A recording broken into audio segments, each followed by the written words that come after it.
না, কমলকান্তি চৌধুরী নামে এই কেসের সঙ্গে কেউ জড়িত। সবাই অবাঙালি, একমাত্র বাঙালি হচ্ছে রমাকান্ত পাল। রমাকান্ত পাল? কেন, চেনেন নাকি? সে তো কদিন আগেই আমাদের বাড়িতে এসেছিলেন। জি, আপনি ওর কোনো ভেবে বলছেন? না, আমি তো জানি না, তবে আমার ভাই অমলকান্তি ওর কাছে খোঁজ করতে পারেন। প্রথমেই তো যোগাযোগটা হয়েছিল। অমলকান্তি চৌধুরী, প্রেসের chief commercial adviser. Chief commercial adviser, এই তো? হ্যাঁ, থ্যাংক ইউ। মিস্টার ব্রহ্মচারী, আমি তো আপনাকে সব কিছু খুলে বললাম। এখন বলুন না, আপনি আমাকে কিভাবে সাহায্য করতে পারেন? দেখুন মিস্টার চৌধুরী, এই ব্যাপারে এখনই আমরা কোনো সাহায্য করতে পারব না। আপনি বরং স্টেট অ্যান্টি কারাপশন ডিপার্টমেন্টের সঙ্গে যোগাযোগ করুন। কমল চৌধুরীর নাম সন্দেহের তালিকায় আছে? হ্যাঁ, কারণ তার বিরুদ্ধে এখনো যথেষ্ট প্রমাণ পাওয়া যায়। দেখুন মিস্টার দাস, আমি আপনাকে কয়েকটা প্রশ্ন করব, তাহলে কথা প্রসঙ্গে অন্য লিঙ্ক হয়তো বেরিয়ে পড়বে। বেশ তো, বলুন না কি জানতে চান? যে কেসটা কি? কেসটা হলো রাজ চালান দেখি 1,52,000 টাকার মাল রেলওয়ে ওয়াগন থেকে ডেলিভারি নিয়ে পালি। বলেন কি? কতদিন আগে হয়েছে? তা বছর 3 হল। যারা এই কাজ করেছিল তারা কেউ ধরা পড়েন? আসল পান্ডা ছিল 2 জন। একজনের নাম চন্দ্রশেখর চক্রবর্তী, সে আজও পলাতক। আরেকজন হলো মাধব ভট্টাচার্য। মাধব ভট্টাচার্য? তার কি হলো? আমরা কিছু মাল সমেত তাকে ধরেছি। তার সাজা হয়ে গেছে, সে এখন প্রেসিডেন্সি জেলে আছে।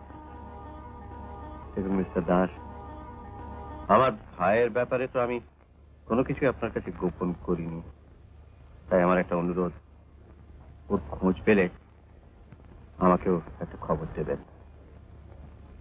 ও মা, ও কি গো, তুমি মাথায় হাত দিয়ে কি ভাবছো? ভাবনা কি আমার একটা বড় বউ, সব কিরকম ঘুরিয়ে যাচ্ছে। তুমি দেখো, সবকিছুই ঠিক হয়ে যাবে। কি করে সব ঠিক হয়ে যাবে সেটাই তো মাথায় ঢুকছে না। কেন মাথায় না ঢোকার কি আছে? এই ধরো না, ছোট বৌমার ছোটদা চন্দ্রশেখর, সে যে কমলের বন্ধু, এই কথা তো ছোট বৌমা আমাদের বলেনি, এমনকি ওর মা দাদা কেউই বলেনি। আমি তো শুনেছিলাম কমল মাধব নাম নিয়ে ওই পরিবারে ঢুকেছিল। এখন তো দেখছি মাধব নামে অন্য একজনের অস্তিত্ব রয়েছে, তাও সে আবার কমলেরই বন্ধু।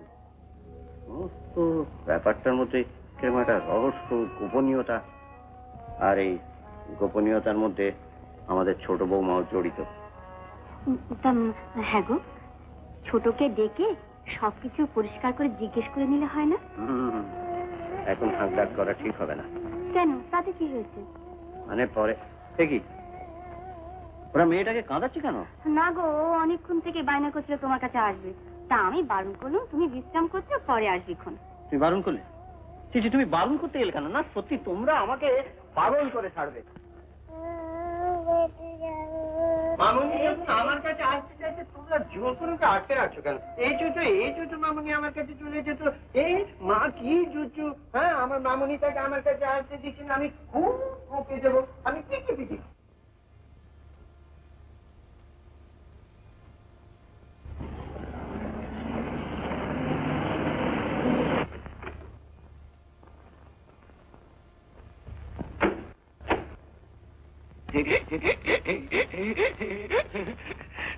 দেখবেন স্যার, আমি যেন বিপদে না পড়ি। না না, ঠিক আছে ঠিক আছে।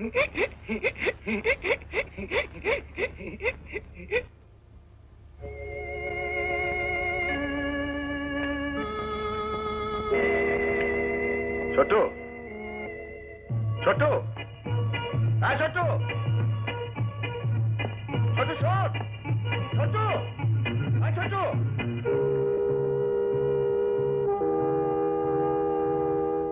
পিছনে পালিয়ে গেল স্যার। আমার কোনো দোষ নাই স্যার। এই চিঠি, আমার কথাটা মনে রাখবেন স্যার।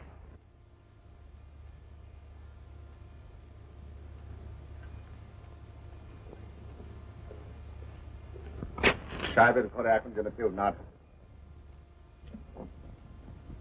আরে কি ব্যাপার, শামুকে ফোন করে আনিয়েছিস, তখন থেকে এসে বসে রয়েছে।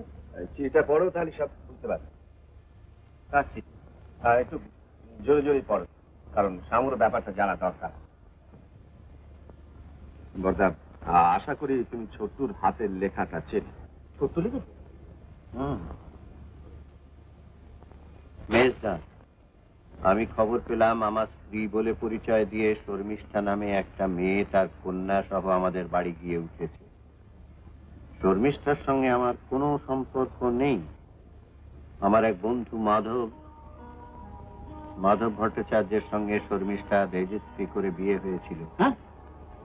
বিয়ের কিছুদিন পরই মাধব তার স্ত্রীকে আমার কাছে ফেলে রেখে পালিয়ে যায়। আমি অনেক দিন পর্যন্ত তাকে টেনেছি, কিন্তু শেষে বাধ্য হয়ে ওর কাছ থেকে সরে গিয়েছি। এইরকম একটা মেয়েকে তোমরা কি করে আশ্রয় দিলে আমি অবাক হচ্ছি। পত্রপাঠ ওকে বিদায় করে দিও। নামান্তে তোমাদের ছোট্টু। ও গড, শর্মিষ্ঠা এইরকম নেই? হ্যাঁ, তাই তো দেখছি। আমার প্রথম থেকেই সন্দেহ হয়েছিল, আর সেটা আমি তোমাদের বলেও ছিলাম। আরে, এই চিঠিটা তো পোস্টে আসেনি দেখছি। তুই পেলি কি করে? কোথা থেকে কিভাবে পেলাম সেটাই কি বড় কথা? না, সেটা বড় কথা নয়। তবে একটা কথা বোঝা যাচ্ছে যে শর্মিষ্ঠা আমাদের বাড়িতে আসার পর থেকে সব খবর ছোট্টু রাখছে। হ্যাঁ, চিঠি পড়ে তো সেরকমই মনে হয়। হ্যাঁ, আমাকে তো চিঠি লেখেনি, তোকে সব জানিয়েছে। তোর ওপরই দেখছি ও রাস্তা খুব বেশি। দেখো বর্দা, কার উপর কার আস্থা বেশি সেসব কথা এখন থাক। এই চিঠি পাওয়ার পর ওই মেয়েটাকে আমাদের বাড়িতে আর এক মুহূর্ত রাখা উচিত নয়। তা তো বটেই। ছোট্ট নিজেই যখন অস্বীকার করছে, তখন আরো থাকবে কিসের জোরে? কিসের জোরে? আমি একটু ভেবে দেখতে চাই। স্ট্রেঞ্জ, এরপরেও তুমি ভেবে দেখতে চাইছো? হ্যাঁ, এরপরও আমি একটু ভেবে দেখতে চাইছি। বেশ, তুমি ভাবো, আমি যাচ্ছি। তুই যাবি? তাই বর্দা, আমি হ্যাঁ, ঠিক আছে, তুইও যা।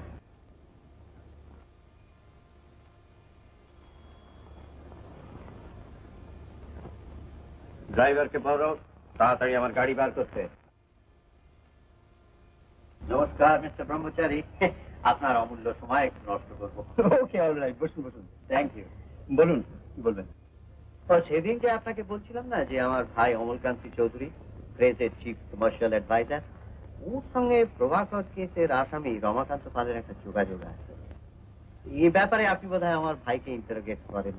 ভাবছি দু একদিনের মধ্যেই করবো। কেন, কোনো নতুন সংবাদ পেলেন না? হ্যাঁ, মানে আমাদের ছোট ভাই কমলকান্তি চৌধুরী, যাকে আমরা খুঁজে বার করার চেষ্টা করছি, তার নিজের হাতের লেখা একটা চিঠি আমার ভাই অমলকান্তি কিছুক্ষণ আগে আমাকে দেখালো। আমার দৃঢ় বিশ্বাস রমাকান্ত পাল ছাড়া এই চিঠি অমলকান্তির কাছে আর কেউ পৌঁছে দিতে পারে না। বোধহয় আপনার বিশ্বাসটাই ঠিক।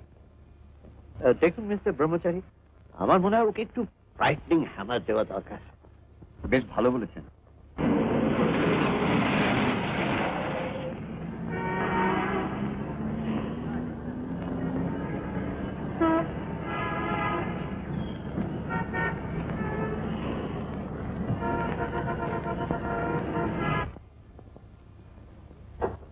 কি হলো মিস্টার মুখার্জি, আপনি কি জেলে যাবার জন্য এখনই রেডি? হ্যাঁ, আমি সেরকম ব্যবস্থাই করে এসেছি।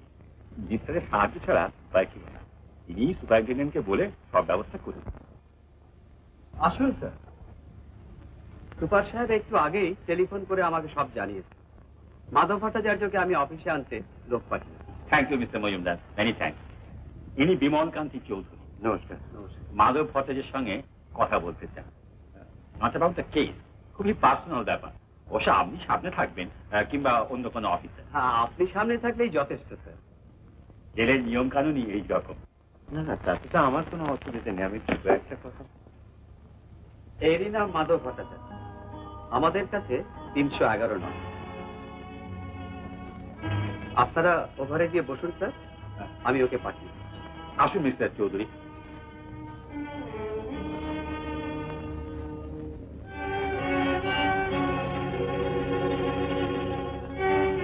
বসুন মিস্টার চৌধুরী।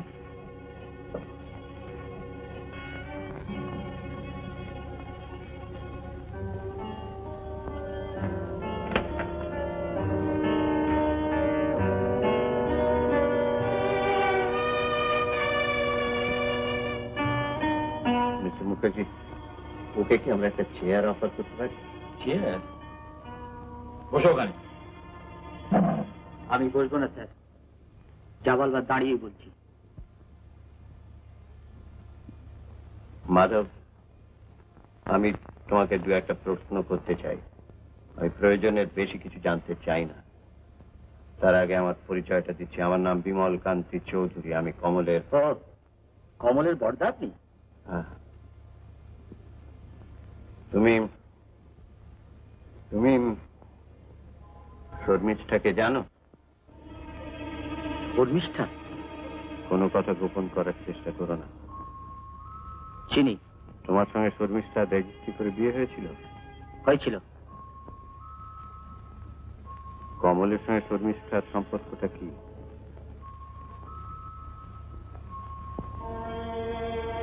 কথার উত্তর দাও।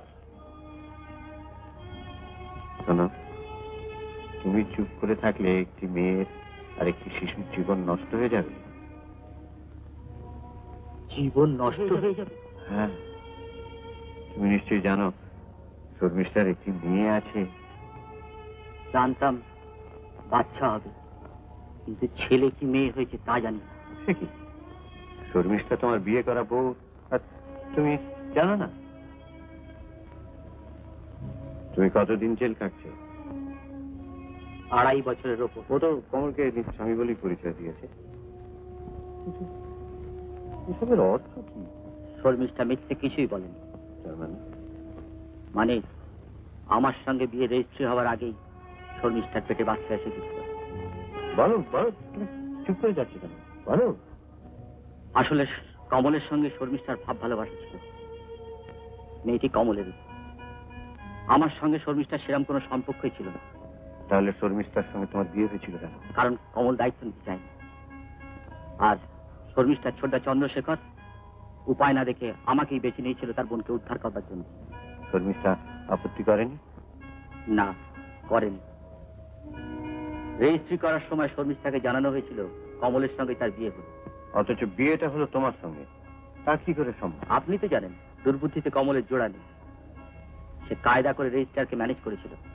শর্মিষ্ঠার মা, দাদা তারা কিছু জানতেন না? আমি জেলে আসার পর ওরা কতটুকু কি জেনেছেন ঠিক বলতে পারবো না।